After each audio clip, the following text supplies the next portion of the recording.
पढ़ाई नहीं रुकेगी कि हमारे ऑनलाइन लर्निंग प्लेटफॉर्म पर आज हम विज्ञान की ऐसी गतिविधियां, ऐसे छोटे छोटे 49 प्रयोग लेकर उपस्थित हैं जो न केवल आनंददायक है बल्कि इसे घर पर भी आसानी से किया जा सकता है तथा यह वैज्ञानिक अभिवृत्ति बढ़ाने में एवं विषय की समझ को सहज बनाने में समर्थ है। क्या आपका बच्चा विज्ञान के इतने सरल प्रयोग नहीं कर पाएगा का यह हमारा पहला भाग है जिसमें विज्ञान के 49 सरल प्रयोग करके दिखाए गए हैं तथा यह किस विषय वस्तु की समझ को स्थायी कर सकेगा इसमें यह भी बताया गया है। निश्चित तौर पर विज्ञान की प्रक्रिया को आउट ऑफ बॉक्स सोचने का तथा थिंकिंग प्रोसेस में कब कौन कहाँ क्या क्यों और कैसे शामिल कर यह छोटे छोटे प्रयोग वैज्ञानिक अभिवृत्ति के विकास में सहायक हो सकेंगे। अब पढ़ाई नहीं रुकेगी का हमारा या ऑनलाइन लर्निंग प्लेटफॉर्म कोविड-19 की वैश्विक महामारी के दौरान विद्यार्थियों के लर्निंग गैप व लर्निंग लॉस को नियंत्रित करने तथा शिक्षा की प्रक्रिया को निर्बाधित रूप से विद्यार्थियों तक पहुंचाने हेतु ही बनाया गया है। लगभग इन्हीं उद्देश्यों पर विज्ञान के लोकव्यापीकरण हेतु वर्षों से कार्यरत प्रतिष्ठित संस्था association for research and training in basic science education Nagpur, इसके विशिष्ट सदस्य सुरेश अग्रवाल जी तथा राष्ट्रीय विज्ञान एवं प्रौद्योगिकी संचार परिषद विज्ञान एवं प्रौद्योगिकी विभाग दिल्ली के हम अत्यंत आभारी हैं तथा अत्यंत विनम्रतापूर्वक स्वीकार करते हैं कि इनकी मंशा पर ही कार्य करते हुए हमने इनके द्वारा एकत्रित समस्त गतिविधियों को विस्तारित करने हेतु इन्हें बिना मूल भाव में बदलाव के हमने अब पढ़ाई नहीं रुकेगी कि ऑनलाइन लर्निंग प्लेटफॉर्म पर इसका प्रयोग किया है। पुनः इस कार्य के लिए इन सभी के प्रति हार्दिक आभार। अब पढ़ाई नहीं रुकेगी कि अपने स्लोगन के साथ आइए लो कॉस्ट नो कॉस्ट के इन प्रयोगों को घर पर ही करके विज्ञान का भरपूर आनंद उठाएं। First 5 activities demonstrate that air is present in every space that seems to be empty. What makes paper fly off? Make a hole at the bottom of a cup. Place a paper bit on the hole and dip the cup in water. Paper flies off. Once again. Dip bottle, balloon inflates. Remove the bottom of a bottle. Stretch and loosen a balloon. Fasten the balloon over the neck of the bottle. Dip the bottle in water. The balloon inflates partially. Paper stays dry in water. Crumble a paper and stuff it in a glass. Push the glass into water.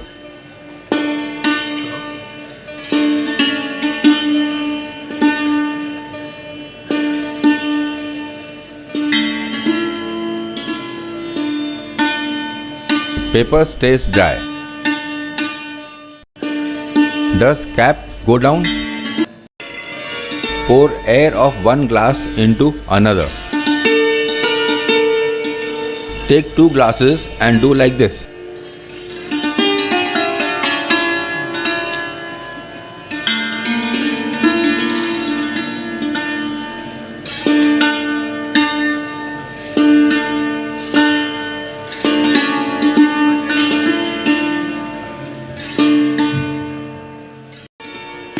This activity gives a feel that air resists.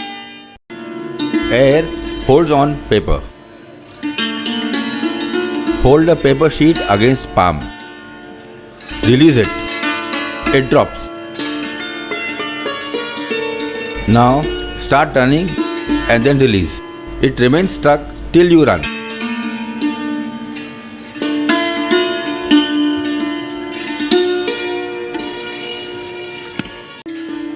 Air resists at surface.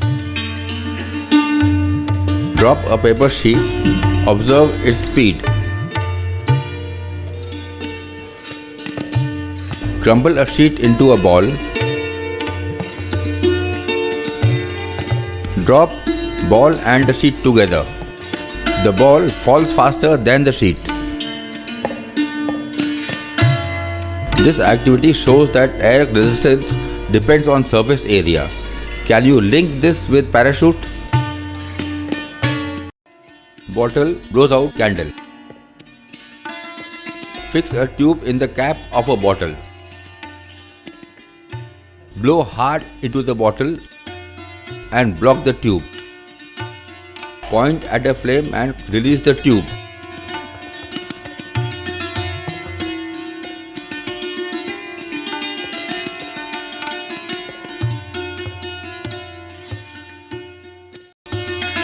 Lift water with straw. Dip a straw in water and block the upper end. Take it out. It comes out with water inside. Remove the finger. Water falls.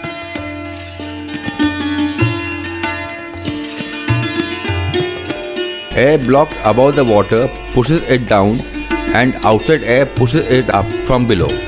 Initially these pushes are equal, so water starts falling. As water starts sliding down, blocked air expands, so its pressure reduces. Soon, reduced pressure of the blocked air and weight of water both get balanced by the upward push of outside air. Hence, water ceases to fall. Bottle shower. Punch some holes in the bottom of a bottle. Fill the bottle with water. Water showers out.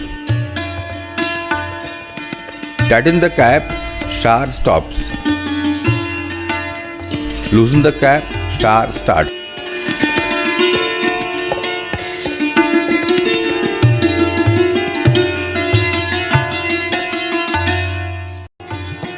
Water doesn't fall. Make a hole near the bottom of a bottle. Fasten a wire mesh at the bottle's mouth. Fill the bottle with water. Block the hole and invert the bottle. Release the hole, water falls. Block the hole, water stops falling.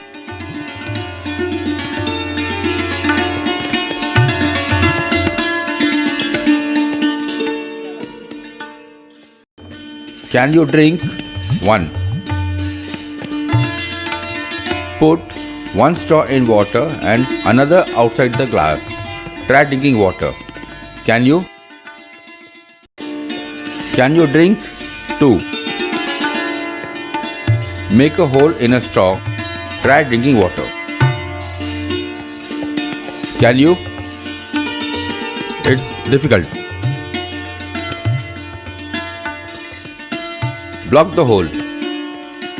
Now you can. Drinking bowl for birds. Do like this.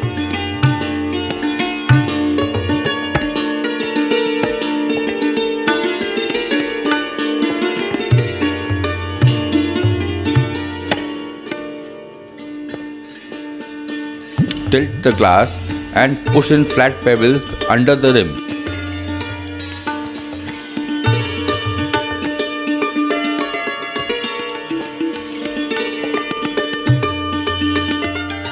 Keep the setup outdoors. Water consumed by birds is replaced by fresh water from glass. Let us check.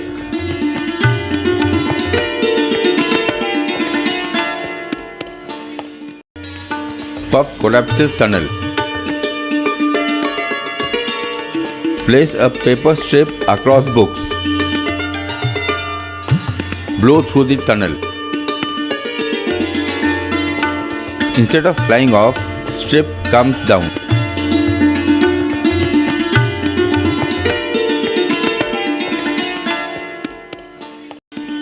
Where will brinjals go? Hang two brinjals.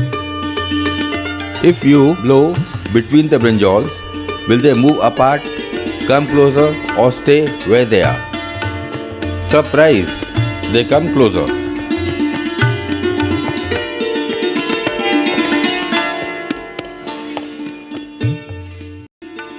Make a barometer. Make a barometer like this. Fasten a toned balloon on the mouth of a glass bottle. Glue one end of a straw at the center of the balloon. To see how it works, prepare a setup like this. Blow in. Pressure increases in the jar and indicator moves up. Suck out. Pressure decreases and indicator moves down.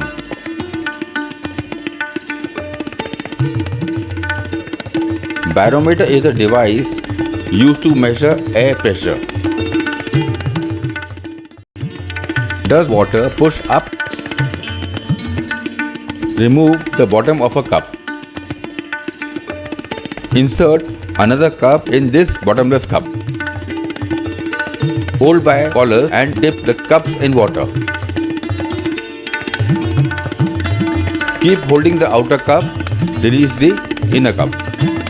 Inner cup jumps up. What pushes the cup up?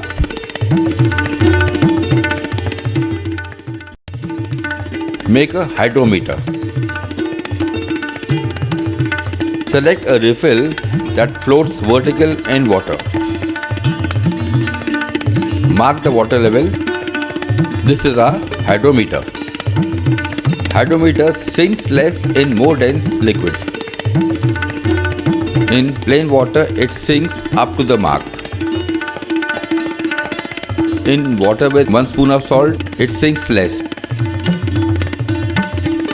And in water with 2 spoons of salt, it sinks even less.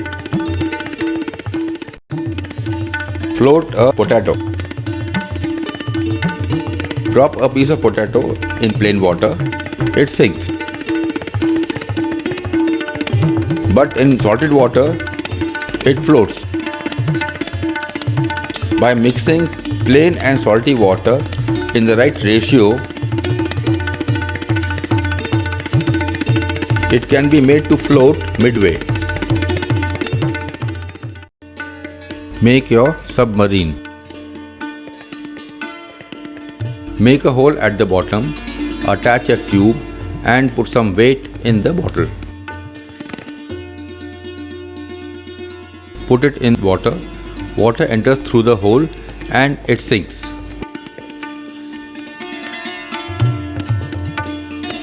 Blow in air, it rises. Suck out air, it sinks.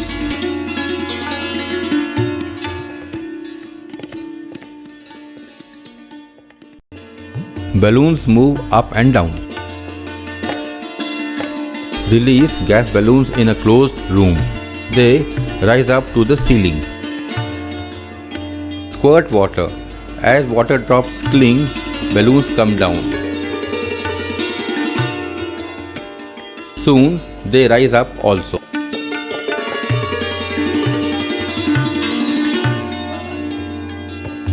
Some may rise back before reaching the floor.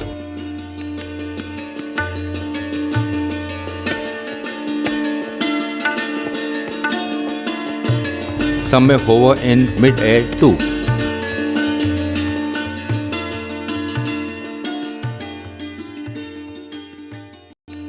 One sinks, other floats. Cut a thin metallic foil in two.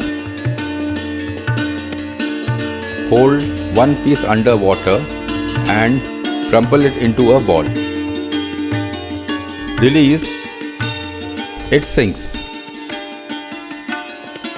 Now crumple the other foil outside water. This time, will it sink or float? It floats. Think why? Floating log problem. A log is floating near your boat. You pull the log into the boat. Does water level in the lake rise, fall, or remain the same? Reason out and then perform an experiment to verify. Float a cup and a wooden block.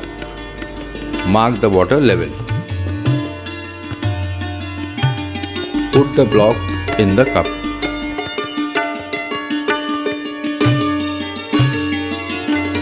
Water level remains the same. Water clings to finger. Dip a finger in water and gently lift it. Observe, a heap of water is formed. There exists an attraction between molecules of a substance, cohesion, and also between molecules of different substances, addition. Due to addition, water sticks to finger, and due to cohesion, heap of water remains intact. Water drop train. Wet a meter-long string in water. Hold the string in a slant. Gently pour water at the top end.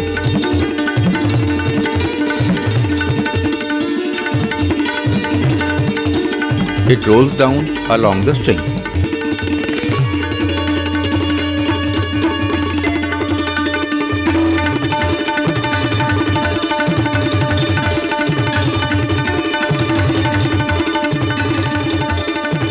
Due to addition, water wets the thread, and due to cohesion, water drops remain stuck to the wet thread. How many drops? How many drops of water can a coin accommodate? 10, 20, 30 or more? Let us try.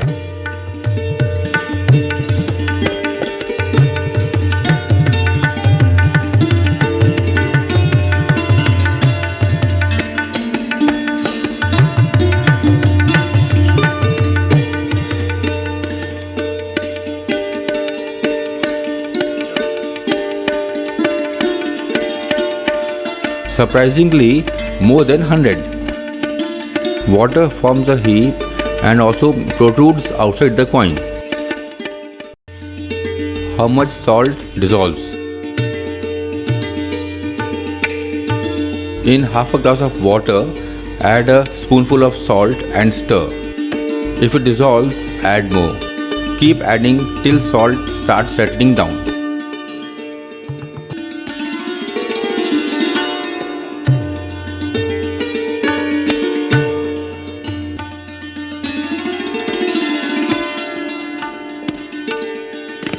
Eighth spoon.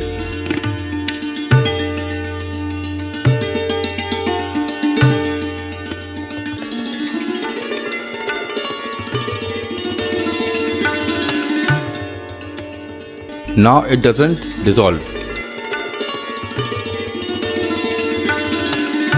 Now dissolve salt in full glass of water.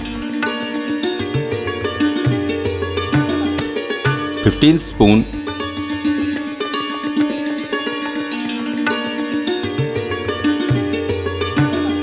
Sixteenth spoon.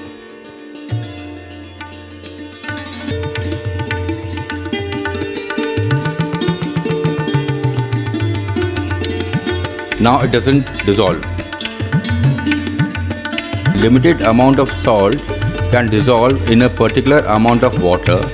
This limit is called saturation point.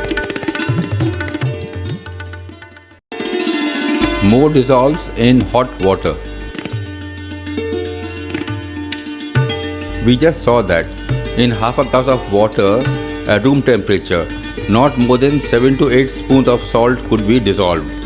Now, repeat the same activity with hot water. Add and stir salt in half a glass of hot water.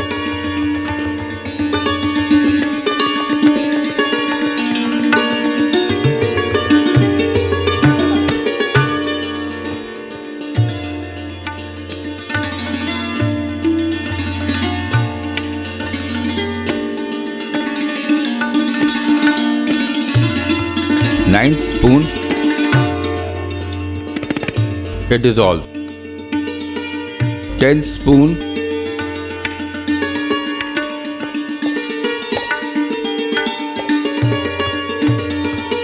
now it doesn't dissolve. Hotter the water, more the salt dissolves. Separate salt from water. Heat salted water in a spoon.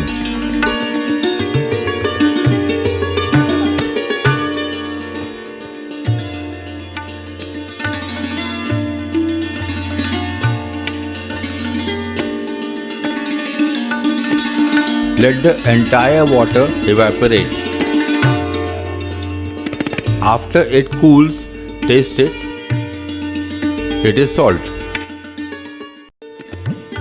Burning needs oxygen first.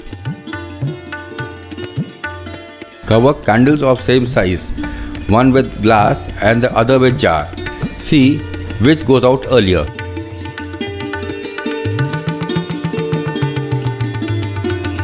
Candle under glass has gone out.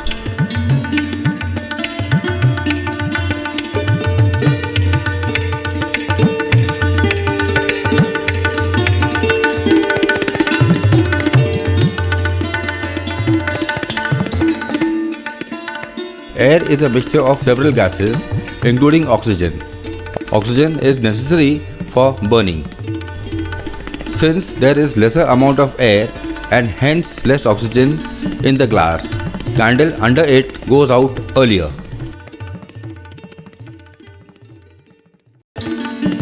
Burning needs oxygen second. Light 2 candles of the same size. Cover one under a jar. Note the time it takes to extinguish.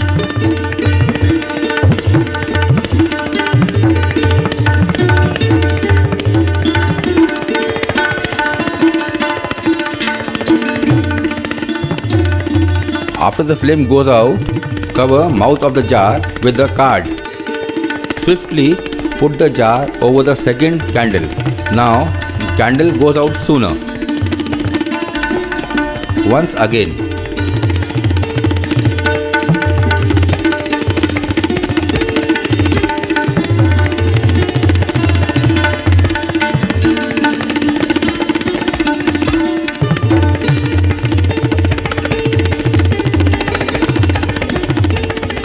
Since most of the oxygen inside the jar has been consumed in burning the first candle, the second candle cannot burn for long.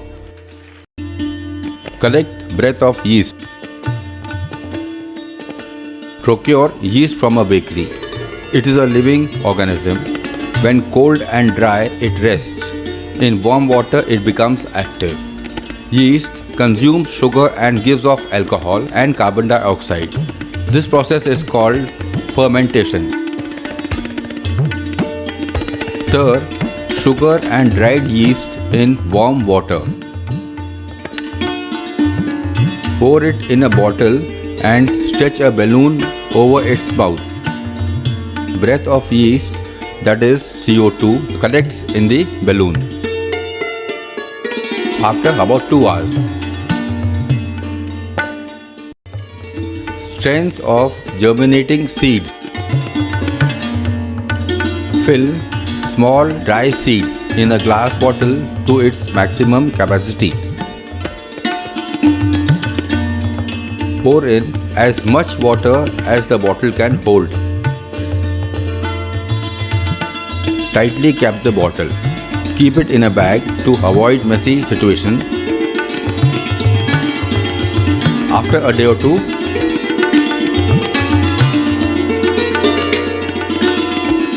Sprouting seeds break open the bottle.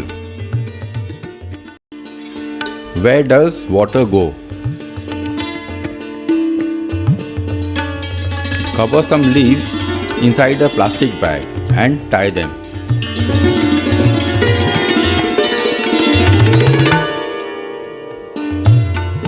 Within a few hours, water drops appear inside the bag.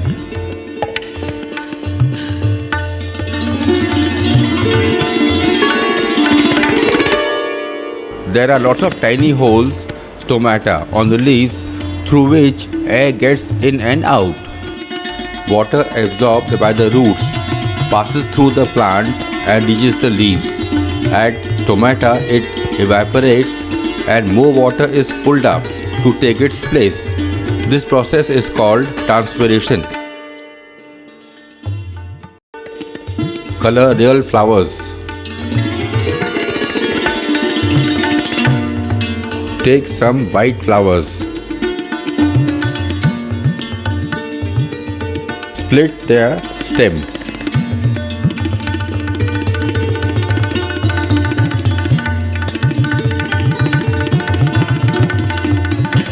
Put each split stem one in each glass, having different colored water. After a few hours, stains of colors appear on the petals. Cut the stem, you will see colors in it. Stems of plants have narrow tubes called xylems. Water and nutrients absorbed through roots reach all parts of the plant through xylems. Unconsumed water finally reaches the leaves and flowers from where it evaporates. Beautiful roots of onion. Fill a bottle brimful with water and place an onion on it with onion's bottom touching the water.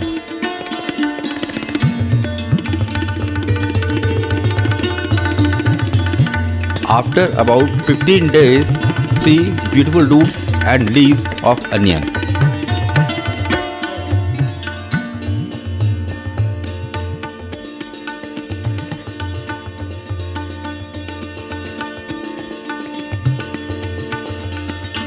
Notice, each root is separate.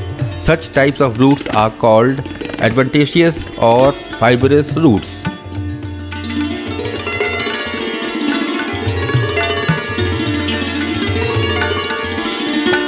The other type of root is called the taproot. In this case, there grows only a single primary root which branches out into many secondary roots. Plants also respire. Put a plant in a large opaque polythene bag.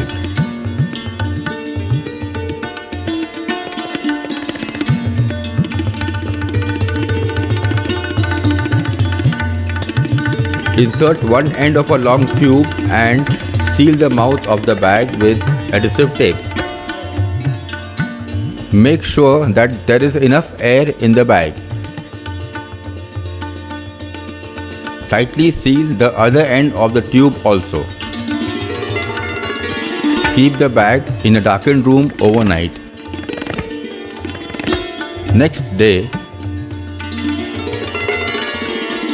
now take a bowl with water and do like this.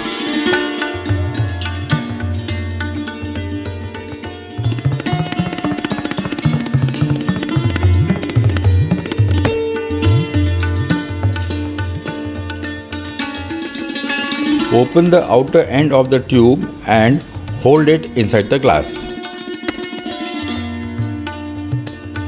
Press the bag. Air of the bag collects in the glass.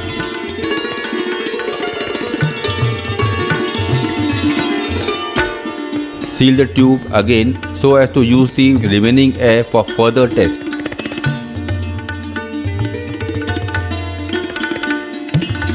With the glass still underwater, cover its mouth with a card. Take the glass out. Now cover two equal sized candles, one with a glass containing fresh air and the other with the glass containing the air just collected. The candle under the second glass goes out earlier. The test shows that there is a lesser percentage of oxygen in the bag.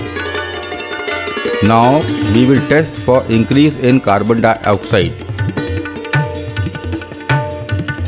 Take some lime, that is tuna from a pawn shop.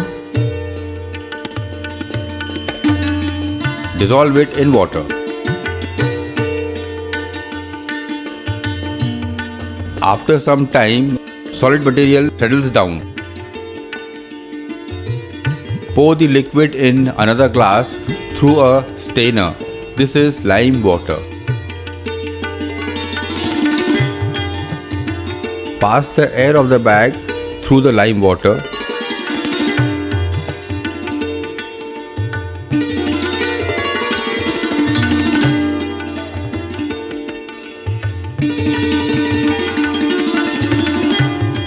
It turns somewhat milky. Just like animals, plants also respire. Photosynthesis requires sunlight, but respiration goes on throughout day and night. Model of lungs. At the bottom of the chest cavity, there is a strong flat tissue called diaphragm. It is controlled by nervous system.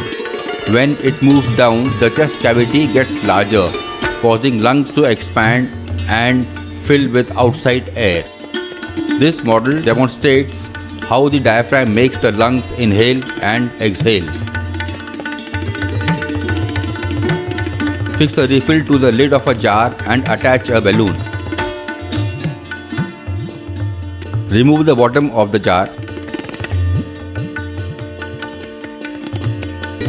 Stretch and tie a tone balloon at the bottom with a marble at its center. Here, the balloon inside the jar represents the lungs and the stretched rubber the diaphragm. Pull the diaphragm, the lungs inhale. Release the diaphragm, the lungs exhale.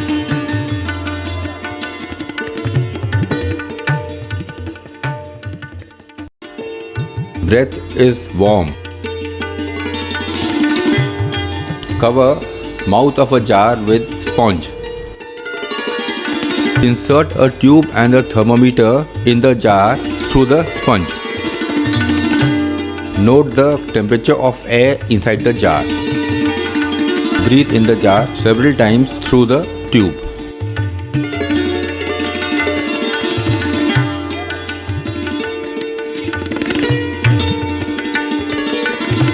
Note the temperature, it is slightly higher.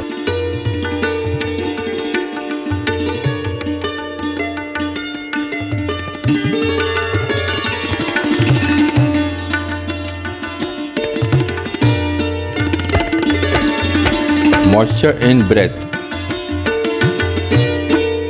With mouth wide open, breathe over a mirror. Moisture condenses on it.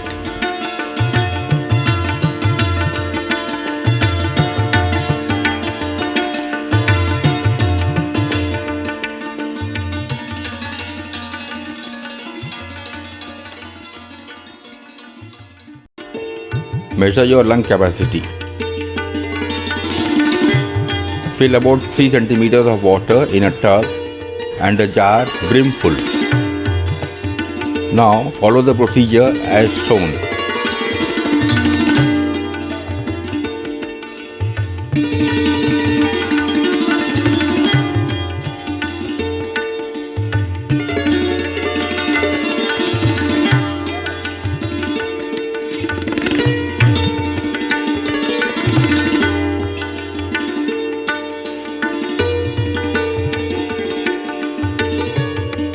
Inhale as much air as you can and blow through the tube.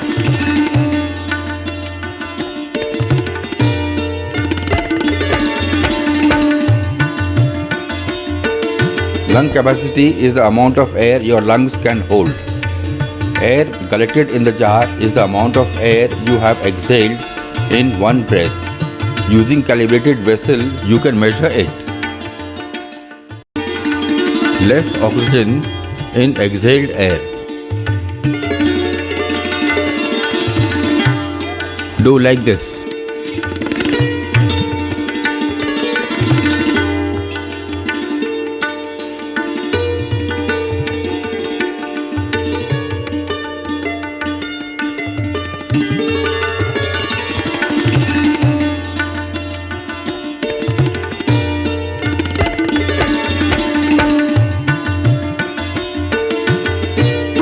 Gently exhale into the glass.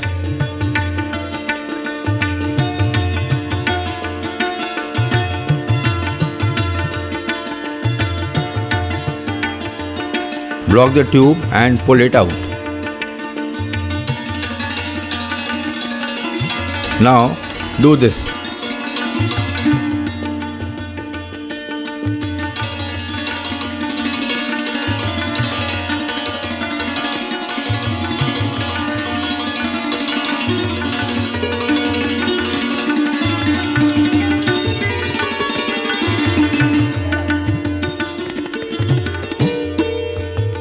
Our body uses up some oxygen from the inhaled air, so there is less oxygen in the exhaled air.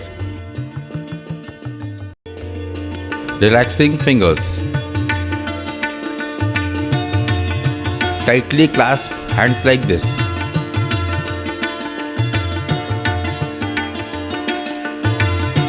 Stretch index fingers apart. Soon they come closer by themselves.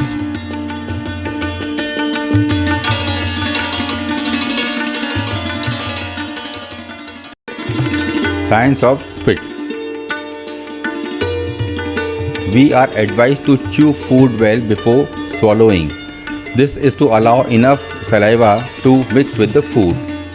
Saliva not only moistens and makes the food slippery, but also helps to digest it.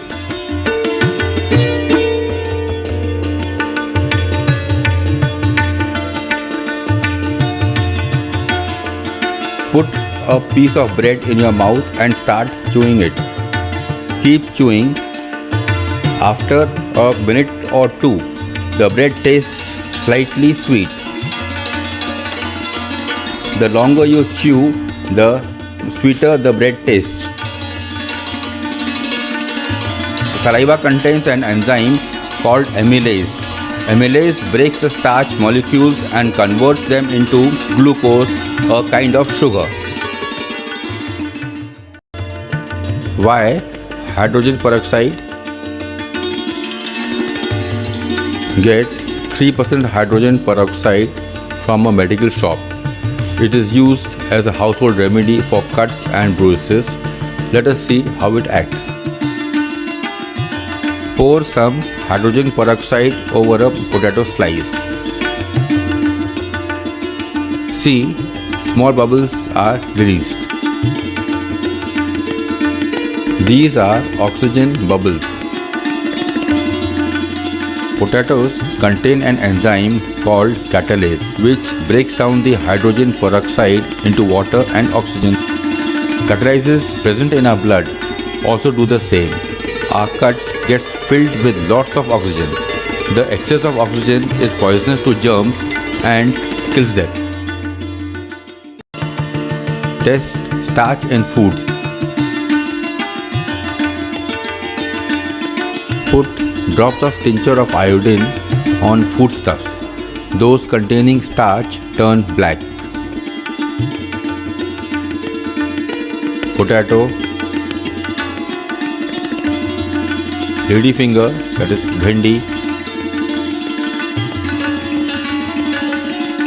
onion,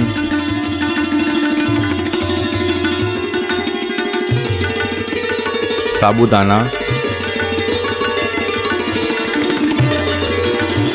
rice.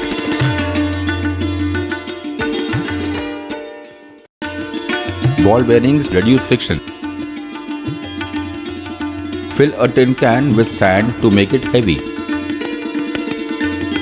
Rotate the can in a lid of a jar.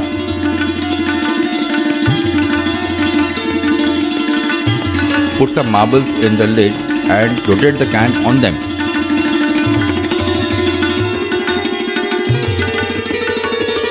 This time it rotates freely.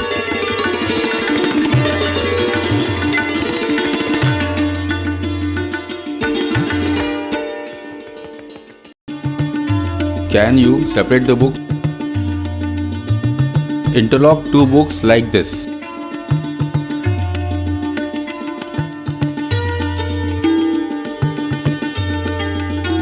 Try to pull them apart. They cannot be pulled apart easily. Stabbed pencils, it doesn't leak. Fill a polythene bag with water.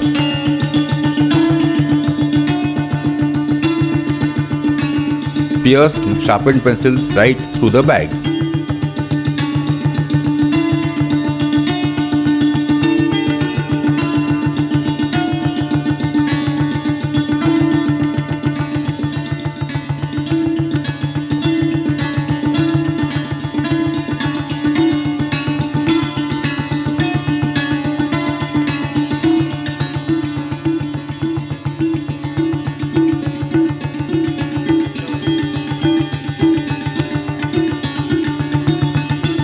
Water doesn't flow out.